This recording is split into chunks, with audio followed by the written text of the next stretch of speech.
As primícias. O sentido bíblico mais comum da palavra primícias nos é revelada em Êxodo 23:19. As primícias dos frutos da tua terra trarás à casa do Senhor teu Deus. No Antigo Testamento havia a ordem de Deus para que o povo dedicasse os primeiros e os melhores frutos de suas colheitas ao Senhor.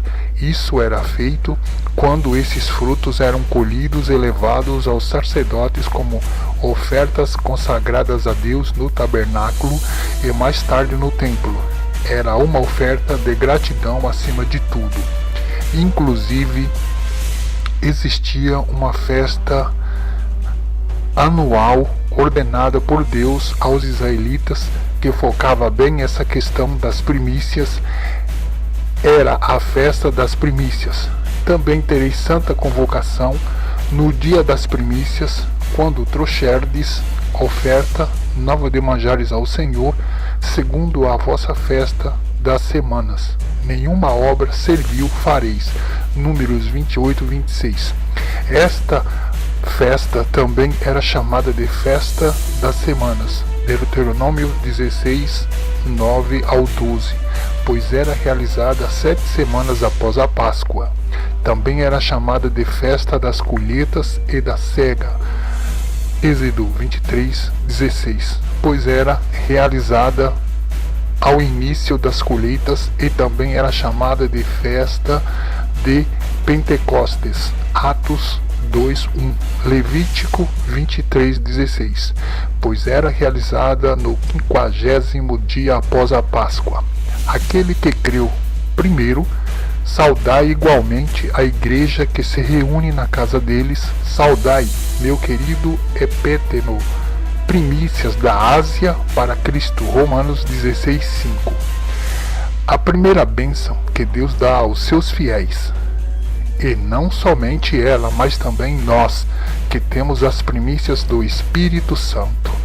Igualmente, gememos em nosso íntimo, aguardando a adoção de filhos, a redenção do nosso corpo. Romanos 8:23. O primeiro na ressurreição final, cada um, porém, por sua própria ordem. Cristo, as primícias, depois os que são de Cristo, na sua vinda. 1 Coríntios 15:23. Lugar de prioridade entre as criaturas, pois, segundo o seu querer, ele nos gerou pela palavra da verdade, para que fôssemos como que primiciadas suas criaturas. Tiago 1:18.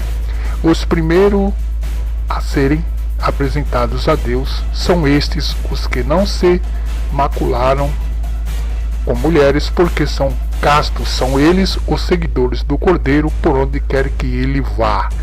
São os que foram redimidos dentre os homens, primícias para Deus e para o Cordeiro. Apocalipse 14:4.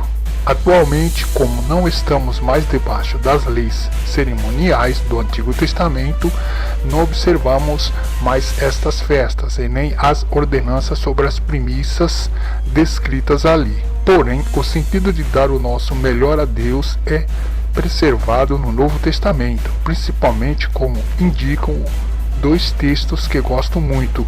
Amarás, pois, o Senhor teu Deus de todo o teu coração, de toda a tua alma, de todo o teu entendimento e de toda a tua força, e amarás o teu próximo como a ti mesmo. Marcos 12:30. Aqui vemos claramente o conceito de primícias sendo aplicado de nossa vida para com Deus e para com o nosso próximo. Buscai, pois, em primeiro lugar o seu reino e a sua justiça. Mateus 6:33. Aqui também temos o conceito de priorizar, encontrado nas primícias. Quem cumpre esses mandamentos está dando a Deus a primícia em todas as áreas de sua vida, e o Senhor se agrada muito dessa nossa atitude.